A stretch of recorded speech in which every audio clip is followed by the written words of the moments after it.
주님 찬양합니다. 오늘은 어버이 주일로 하나님을 예배하는 날입니다. 여러분, 성경은 네 부모를 공경하라라고 말씀하고 계십니다. 예수님께서 마태복음 19장 19절 상반절에서 이런 말씀하셨어요. 네 부모를 공경하라. 여러분, 부모님을 공경하는 것은 사실은 당연한 겁니다.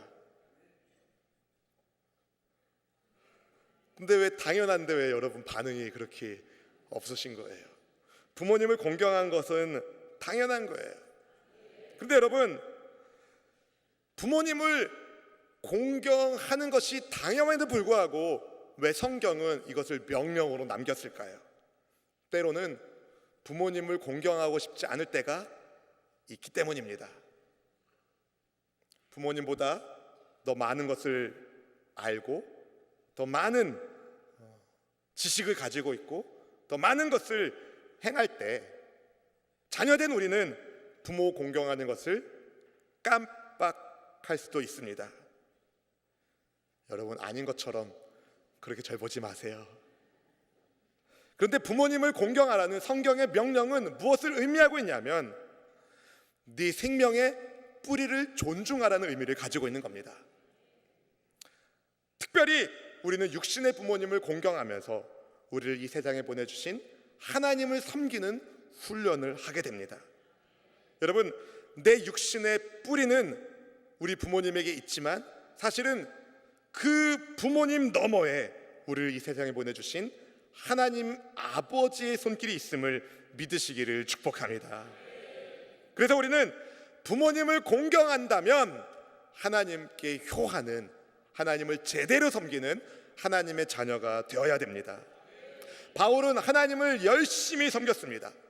태어날 때부터 로마 시민권을 가지고 있었던 그는 자신의 시민권조차 하나님을 섬기는 데 사용한 사람이었습니다. 여러분, 바울 시대의 로마 시민권을 가지고 태어났다는 것은 아주 좋은 배경을 가지고 태어난 것과 마찬가지였습니다. 대제국 로마가 시민권을 가지고 있는, 로마 시민권을 가지고 있는 사람들을 그만큼 대우해 주었기 때문입니다. 바울이 유대인에게 핍박받고 매맞고 있을 때 그를 건지기 위하여 달려왔던 로마 군인들에게 바울은 시민권을 내세워서 자신의 신변 보호를 요청할 수 있었습니다. 그런데 바울은 그렇게 하지 않았습니다. 다만 천부장의 호의를 입어서 자기를 때리던 유대 군중들 앞에서 예수님의 복음을 전할 기회를 얻었을 뿐이었습니다. 여러분, 자기를 핍박하던 무리 앞에서 바울이 자기가 누군지 밝히고 또 그가 어떻게 부활하신 예수님을 만나게 되었는지를 말하면서 그분이 자기를 이방인에게 보내셨다라는 말씀을 전했습니다. 바울의 진정성 담겨있는 그 메시지를 들은 사람들은 아멘하며 반응한 것이 아니라 오히려 듣기 싫어하며 바울을 세상에서 없애버릴 자라는 아주 험악한 말을 했습니다. 바울이 전하는 히브리 말 연설을 알아들을 수 없었던 로마 천부장이 바울의 연설이 끝나기도 전에 소동이 일어나는 것을 보고 바울에게 심각한 문제가 있다고 생각하고 바울을 신문하여 채찍질로 때리라고 명령을 내렸습니다. 바울을 때리기 위하여 가죽줄로 묶었을 때 그때 바울이 자기 곁에 있었던 로마 백부장에게 이렇게 말했습니다. 로마 시민인 사람을 어떻게 죄도 정하지 않고 때릴 수 있습니까? 이 말을 들은 사람들이 깜짝 놀랐어요. 큰일 났습니다. 태어날 때부터 로마 시민인 사람을 함부로 대했다는 두려움이 그곳 신문하려던 사람들에게 그리고 천부장에게 확 밀려왔어요. 바울이 풀려나게 됩니다. 천부장이 바울의 결박을 풀어주었습니다. 그렇지만 어찌되었든지 간에 예루살렘에서의 소요는 바울로 인했기 때문에 이 천부장은 소요의 원인을 규명할 치안 책임자로서 책임을 가지고 있었어요. 그래서 소요의 원인이 종교적인 문제 때문이라고 생각했기 때문에 예루살렘에 사내들인 공회를 소집합니다. 보면 사도행전 22장 30절 말씀 우리 함께 읽어볼까요? 이튿날 천부장은 유대인들이 무슨 일로 그를 고발하는지 진상을 알고자 하여 그 결박을 풀고 명하여 제사장들과 온 공회를 모으고 바울을 데리고 내려가서 그들 앞에 세우니라. 여러분, 사내들인 공회는 유대 팔레스타인에서 가장 높은 종교 법정이었습니다. 총 71명의 회원으로 이루어져 있었어요. 서기관들, 장로들, 대제사장 가문의 탁월한 구성원들, 그리고 공회 의장격인 대제사장.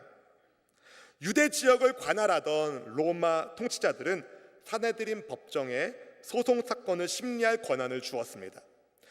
로마 행정장관의 승인이 있어야 했지만 사형 판결을 내릴 수 있는 권한까지 가지고 있었어요. 사내들인 공회가. 그 공회 앞에서 이제 바울이 자기 변론을 할 시간이 되었습니다. 떨렸을까요? 안 떨렸을까요? 바울이 공회를 주목하여 이렇게 말문을 열었습니다. 오늘 본문의 1절 말씀, 23절 1절 말씀 함께 읽어봅니다. 바울이 공회를 주목하여 이르되 여러분 형제들아, 오늘까지 나는 범사의 양심을 따라 하나님을 섬겼노라 하거늘. 아멘. 여러분, 바울이 지금까지 그가 어떻게 하나님을 섬겼다라고 말합니까? 오늘까지 나는 범사의 양심을 따라 하나님을 섬겼습니다. 이상합니다, 여러분. 바울은 분명히 예수님 믿기 전에는 예수님 믿는 사람들을 핍박하던 사람이었습니다. 그렇다면 이렇게 말해야 되는 거 아닙니까? 여러분, 저는 예수님 만난 이후로 선한 양심에 따라 범사의 하나님을 섬겼습니다. 이렇게 말해야 되는 거 아니겠습니까? 그렇다고 해주세요. 그런데 여러분, 예수님 만나기 전까지 그는 하나님을 제대로 섬긴 사람이 아니었지만 스스로는 그때에도 양심에 따라 하나님을 섬긴다고 생각했습니다. 여러분, 그리스도인들을 핍박하는 것조차 자기 양심에 옳다고 생각했기 때문에 바울은 그렇게 행동했던 것입니다. 여기서 우리가 알 수 있는 것, 예수님 만나지 않으면 아무리 선한 양심에 산다고 생각하더라도 그렇지 않다는 겁니다. 바라기는 예수님 안에서 여러분의 삶이 선한 양심을 따라 살아가는 은혜가 있기를 주님의 이름으로 축원합니다. 부활의 예수님을 만난 바울, 그 뒤에 그는 정말 참된 진리가 예수님 안에 있다는 것을 확실히 알기 때문에 그 부활의 예수님을 증거하기 위해 자기 온 생애를 헌신하였습니다. 최선을 다해서 예수님을 전했습니다. 그런데 바울을 대적하는 무리들이 점점 늘어나기 시작합니다. 바울을 둘러싼 소문이 나빠지게 되고 그를 대적하는 무리들이 부담스러운 눈빛으로 분위기를 조성하여 그 공회에서 바울을 쳐다보았습니다. 그런데 바울은 당당했습니다. 신문 받는 곳에서 오히려 위축함 없이 당당하게 이렇게 말했습니다. 나는 범사의 양심을 따라 하나님을 섬겼습니다. 이 발언을 들은 대제사장 아나니아가 바울의 입을 치라고 명령을 내립니다. 본문 2절 말씀 함께 읽어볼까요? 대제사장 아나니아가 바울 곁에 서 있는 사람들에게 그 입을 치라 명하니. 여러분, 바울이 범사의 양심을 따라 하나님을 섬겼다면 지금 바울을 신문하고 있는 공회의 입장이 뭐가 됩니까? 오히려 하나님의 뜻을 반하게 되는 것 아니겠습니까? 그래서 이 대제사장 아나니아가 앞뒤 가리지 않고 바울의 입을 치라고 명령을 내린 겁니다. 유대 역사가인 요세푸스의 기록에 따르면 이 아나니아는 아주 탐욕스럽고 포악하고 성질이 급하고 잔인한 사람으로 유명했다고 합니다. 한때 유대인들과 사마리아인들 사이에서의 유혈 폭동 사건에 그가 연루되어서 로마에 소환되기도 했습니다. 아나니아는 대제사장으로 백성의 리더였지만 겉과 속이 다른 사람이었습니다. 그래도 여러분, 신문받는 입장에서, 재판받는 입장에서 재판장에게 잘 보여야 됩니까? 밉보여야 됩니까? 인간적으로는 신문받는 입장에서 재판하는 사람들에게 잘 보일 필요가 있었습니다. 근데 바울이 오히려 아나니아를 꾸짖습니다. 본문 3절 말씀을 함께 읽어보겠습니다. 바울이 이르되 해칠한 담이여 하나님이 너를 치시리로다. 네가 나를 율법대로 심판한다고 앉아서 율법을 어기고 나를 치라 하느냐 하니 아멘. 바울이 당당합니다. 하나님 주시는 담대함이 그에게 있었던 것입니다. 대제사장을 가리켜 회칠한 담이라고 경고하면서 그의 위선을 책망합니다. 하나님께서 당신을 치실 것이라고 경고하기도 하였습니다. 회칠한 담이여. 성경에 보면 예수님께서 하신 말씀 가운데 비슷한 표현이 있습니다. 회칠한 무덤이여. 마태복음 23장 27절 말씀 우리 함께 읽어볼까요? 화 있을진저 외식하는 서기관들과 바리새인들이여, 회칠한 무덤 같으니 겉으로는 아름답게 보이나 그 안에는 죽은 사람의 뼈와 모든 더러운 것이 가득하도다. 아멘. 사랑하는 성도 여러분, 회칠한 무덤은 겉으로는 그럴듯하고 깨끗하고 정결한 것처럼 보이지만 그 안은 시체가 썩어서 더러운 것이 가득합니다. 예수님은 겉과 속이 다른 위선을 질책하셨습니다. 같은 맥락으로 회칠한 담은 그 안쪽은 더럽고 정말 추한 냄새가 가득한데 겉만 아름다운 치장을 하고 있는 위선적인 모습을 비판하는 용어였습니다. 대제사장 아나니아는 자기의 더러운 내면을 하얗게 회칠하여 감추는 사람이었습니다. 그걸 어떻게 알 수 있느냐? 유대법에서는 고소당한 사람이 유죄라는 것이 증명되기 전에는 그를 정죄하는 것이 금지되어 있었습니다. 무죄 추정의 원칙이라고 하죠. 그런데 아나니아가 이 법을 어기고 바울을 치라고 명령을 내린 겁니다. 율법을 세우기 위한 공회에서 율법을 어기고 있는 이 위선적인 모습을 바울이 꼬집은 것이죠. 하나님께서 너를 치실 것이라는 소신 발언도 바울이 했습니다. 실제로 아나니아는 주후 66년에 팔레스타인 지역의 반로마 봉기가 시작되었을 때에 로마의 앞잡이라는 죄목으로 열심당원에 의하여 목숨을 잃습니다. 어쨌든 사내들인 공회에서 의장인 대제사장 아나니아에게 하나님께서 너를 치실 것이라고 말한 바울, 보통 용기로는 할 수 없는 일을 바울이 했습니다. 그때 바울 곁에 있었던 사람들이 이렇게 말했습니다. 아니, 하나님의 대제사장을 당신이 모욕했소. 바울이 이렇게 말합니다. 대제사장인 거 저는 몰랐습니다. 즉시 사과합니다. 그러면서 뭐라고 얘기하냐면 자기도 백성의 지도자를 욕하지 말라는 성경의 말씀을 알고 있다고 말했습니다. 이것은 출애굽기 22장 28절의 말씀을 인용한 것인데요. 출애굽기 22장이 이렇게 말합니다. 너는 재판장을 모독하지 말며 백성의 지도자를 저주하지 말지니라. 지금 바울이 무엇을 보여줍니까? 지금 바울은 법정에 왜 섰냐면 율법을 무시한다고 성전을 더럽혔다는 죄목을 따라서 그 공회에 서 있는 겁니다. 근데 바울이 보여주는 거예요. 저는 유대 율법을 무시하거나 관습을 존중하지 않는 사람이 아닙니다. 저는 유대 관습과 율법을 존중합니다. 이렇게 바울이 이야기한 겁니다. 그런데 바울을 둘러싼 공회 분위기는 좋지 않았습니다. 아주 나빴습니다. 바울이 공회를 둘러보았습니다. 사두개인들과 바리새인들이 자기를 정죄하는 눈빛으로 쳐다보고 있는 것을 바울이 보았습니다. 그러고 보니까 공회 내에 전혀 다른 두 그룹이 바울 한 사람을 신문하기 위하여 모여 있는 겁니다. 사두개인들과 바리새인들은요, 사실은 물과 기름 같은 사람들이었어요. 사두개인들과 바리새인들은 믿는 바가 달랐습니다. 사두개인들은 부활이 없다라고 믿고 바리새인들은 부활이 있다라고 믿었기 때문입니다. 본문의 8절 말씀이 이렇게 말합니다. 8절 말씀 읽어볼까요? 이는 사두개인은 부활도 없고 천사도 없고 영도 없다 하고 바리새인은 다 있다 함이니라. 아멘. 전혀 다른 두 그룹이 바울 한 사람을 신문하는 곳에 모여 있습니다. 하나님께서 바울에게 지혜를 주셨어요.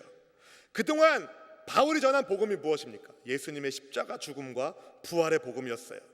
그래서 이 사람들, 이 악의 무리들을 좀 깰 필요가 있다라고 바울이 생각했던 것 같아요. 그래서 자기가 믿는 부활의 신앙을 크게 공회에서 있는 힘껏 외쳤습니다. 죽은 자의 소망, 곧 부활로 말미암아 내가 신문을 받는다고 말하니까 이 바리새인들과 사두개인 사이에 큰 다툼이 일어나게 되었습니다.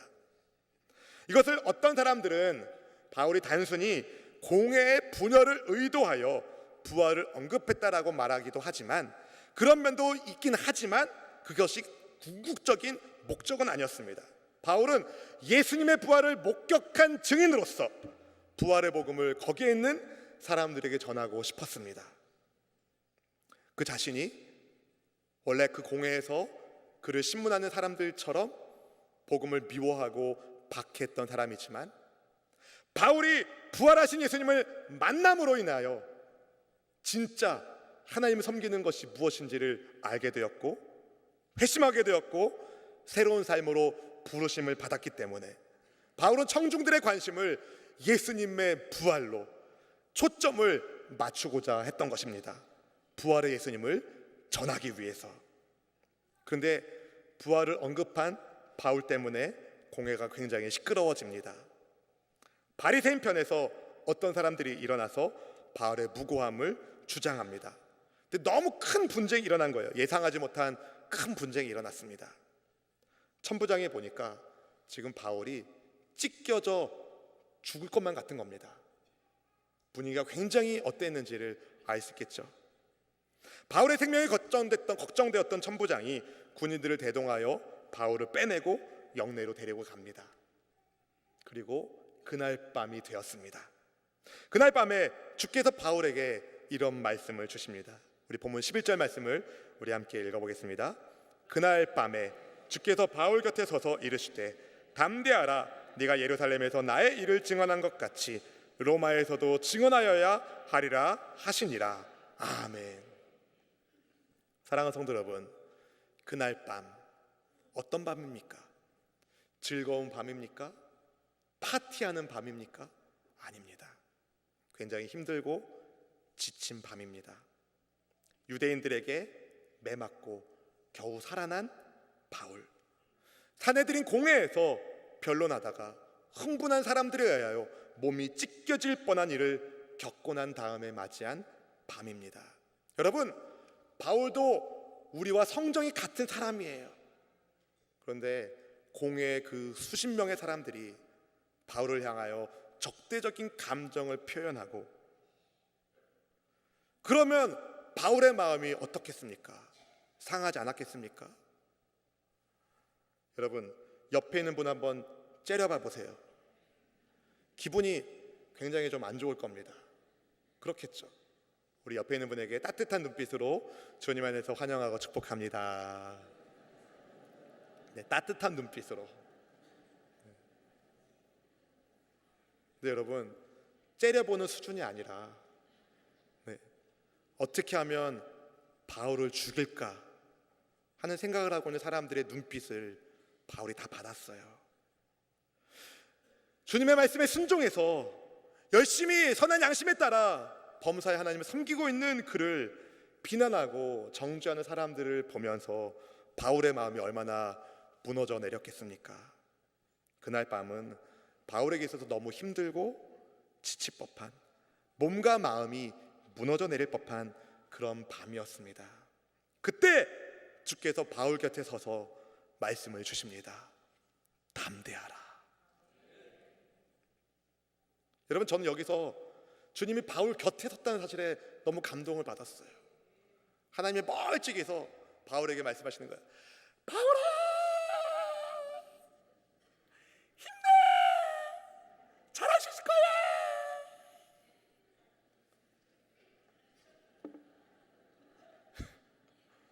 여러분, 하나님은 그렇게 하지 않으셨어요. 바울 곁에 서서 바울에게 말씀하셨습니다. 바울아, 담대해라. 하나님은 바울에게 담대함의 근원을 알려주신 거예요. 내가 네 옆에 있으니까 담대해라. 아무도 인정해주지 않고 바울의 사역을 격려해주지 않는 그날 밤에 하나님이 바울의 사역을 인정해 주십니다. 네가 예루살렘에서 나의 일을 증언한 것 같이 바울의 사역을 하나님이 인정해 주셔요. 사랑하는 성도 여러분, 여러분 가운데 혹시 근심의 밤, 낙심의 밤, 고난의 밤을 보내는 분이 계십니까? 하나님을 의지하십시오. 하나님을 찾으십시오. 주께서 여러분을 찾아와 말씀하여 주실 것입니다. 담대하라. 바울의 사역을, 주님을 위한 바울의 사역을 누가 인정해 주셨습니까? 주님이 인정해 주셨어요. 따라해 보겠습니다. 그러면 족합니다. 남들이 알아주지 않아도 주님을 위한 바울의 사역을 주님이 인정해 주시면 그것으로 족합니다. 하나님은 그 누구보다도 바울을 잘 아셨습니다. 영적으로 육체적으로 지쳐있을 바울을 주님이 친히 격려해 주시면서 또 사역을 인정해 준 것만이 아니라 앞으로 로마에서도 예수님을 증언하게 될 것이라는 비전도 주십니다. 여러분, 바울이 얼마나 큰 힘을 얻었을까요? 주를 위한 헌신을 주님이 인정해 주시고 앞으로도 주님이 함께 해주시면서 사명을 감당하게 하실 거라는 약속의 말씀을 주시고 담대하라고 바울을 지지해 주시는 그 하나님의 은혜의 손길, 범사에 양심을 따라 하나님의 백성으로 사는 여러분에게도 주님은 동일한 은혜를 베풀기를 원하십니다. 이곳에 예배하는 우리 모두가 바울처럼 주님이 인정해 주시는 하나님 나라 시민 다 되기를 주님의 이름으로 축원합니다. 여러분, 공회에서 자기를 향하여 적대적인 눈빛을 쳐다보고 있는 사람들에게 바울이 범사의 양심을 따라 하나님을 섬겼다라고 말합니다. 이 섬겼다라는 헬라어 단어 페톨유투마이는요, 이 폴리틱스라는 이 정치라는 단어의 그 유래가 바로 여기서 나온 겁니다. 시민으로서 의무를 다하다는 뜻이 있습니다. 그래서 여러분 성경에 보면 거기에 작은 글씨로 숫자가 써 있고 성경 측 하단에 이렇게 써 있을 겁니다. 헬라어라는 거예요. 하나님께 백성 노릇 하였노라, 그렇게 써 있죠. 네, 써 있는 성경책은 좋은 성경책입니다. 네. 무슨 의미냐면은 바울은 하나님 나라의 시민으로서 의무를 다했다는 겁니다. 여러분, 하나님의 백성은, 하나님 나라의 시민은 하나님 나라의 백성으로서, 하나님 나라의 시민으로서 의무를 다해야 됩니다. 그걸 가리켜 하나님을 섬겼다라고 말하는 것입니다. 어떻게 하나님을 섬겨야 하겠습니까? 두 가지 말씀드리겠습니다. 첫 번째, 범사의 하나님을 섬기십시오. 범사의 하나님을 섬기십시오. 여러분, 범사의 하나님을 섬기는 것이란 항상 하나님을 섬기는 것을 말합니다. 언제는 하나님을 섬기는 사람처럼, 언제는 안 섬기는 사람처럼 그렇게 사는 것이 아니라 항상 주님을 섬기는 것입니다. 왜냐하면 우리는 항상 하나님 나라의 백성이니까. 여러분, 어제는 대한민국 국민이고 오늘은 미국 국민이고 내일은 일본 국민이고 그러지 않습니다. 그렇습니까? 우리는 항상 하나님 나라 백성으로 사는 것입니다. 예배당 안에서는 물론이고 예배당 바깥에서도 내가 있는 곳에서 나는 하나님의 백성으로 살아야 됩니다. 직장에서, 일터에서, 사업장에서, 가정에서, 학교에서 하나님의 백성으로 사십시오. 하나님께서 여러분을 그곳으로 보내신 목적이 있습니다. 그곳에서 하나님을 섬기라고, 다른 말로 하나님 나라 시민으로 살라고. 범사에 하나님을 섬기는 것 쉬운 일일까요? 어려운 일일까요? 여러분, 영적인 싸움이 있습니다. 우리가 하나님의 백성으로서, 하나님 나라 시민으로서 살려고 애쓰면 애쓸수록 그렇게 사는 것을 회방하는 원수의 공격이 있습니다. 원수의 나라의 공격이 있습니다. 그럼 우리는 어떻게 해야 됩니까? 내가 어떻게 하나님의 백성이 되었는지를 생각해야 됩니다. 회칠한 담 같은 나를, 회칠한 무덤 같은 나를 찾아와 주셔서 보혈로 깨끗하게 씻겨주신 예수님의 은혜를 기억해야 됩니다. 그러면 범사에 하나님을 섬기는 삶을 살게 됩니다.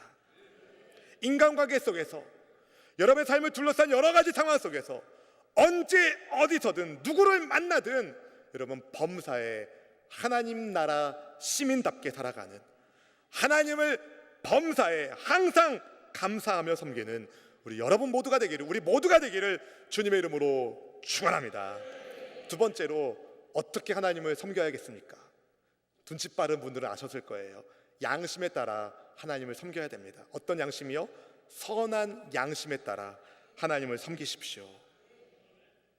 헬라어 성경을 직역하면 그 양심을 따라 하나님을 섬겼다는 그 표현을 선한 양심을 따라 하나님을 섬겼다라고 번역할 수 있습니다. 사랑하는 성도 여러분, 하나님께서 원래 인간에게 주신 양심은 선한 양심이었습니다. 그런데 죄를 지음으로 그 양심이 화인맞게 되었어요. 인간의 삶 속에 죄가 들어옴으로 인하여 그 양심이 상하고 무뎌지고 더럽혀졌습니다. 본래의 기능을 상실하게 된 것입니다. 근데 이렇게 타락한 양심을 새롭게 되는 길을 하나님이 여셨습니다. 그것은 바로 예수님을 제대로 믿는 것입니다. 예수님을 제대로 믿으면 우리는 어떻게 됩니까? 하나님의 자녀가 됩니다. 제대로 된 하나님의 자녀가 됩니다. 자녀인 우리는 아버지 하나님을 닮게 됩니다. 아버지 하나님만 선한 분이십니다. 선한 양심을 가진 선한 사람이 되고자 한다면 하나님을 닮아야 하는데, 하나님 닮는 법, 예수님을 제대로 믿는 것입니다. 마가복음 10장 18절 말씀 하반절에 이렇게 말합니다. 하나님 한 분 외에는 선한 이가 없느니라. 사랑하는 성도 여러분, 선한 양심으로 하나님을 섬기길 원하십니까? 그렇다면 예수님을 제대로 믿으십시오. 그러면 하나님을 닮은 하나님의 자녀가 되어 하나님 나라 백성답게 살게 될 것입니다. 더 이상 회칠한 무덤처럼, 회칠한 담처럼 살지 않고 겉과 속이 예수님으로 꽉 찬 사람, 겉과 속이 예수님으로 꽉 찬 사람, 그런 사람이 바로 우리가 되기를 바랍니다. 함께 예배하는 믿음의 형제자매 여러분, 우리가 범사의 선한 양심을 따라 하나님을 섬긴다면 무슨 일이 있다 하더라도 주께서 곁에 서서 지지해 주실 것이고, 우리의 삶을 인정해 주실 것이고, 격려하여 주실 것입니다. 더 나아가 앞으로 주를 위한 나의 섬김 가운데도 주님이 함께하여 주심으로 형통하게 될 것입니다. 부디 선한 양심에 따라 범사에 하나님을 섬기는 여러분 모두가 되기를 주님의 이름으로 축원합니다. 우리 함께 고백합시다. 나의 도움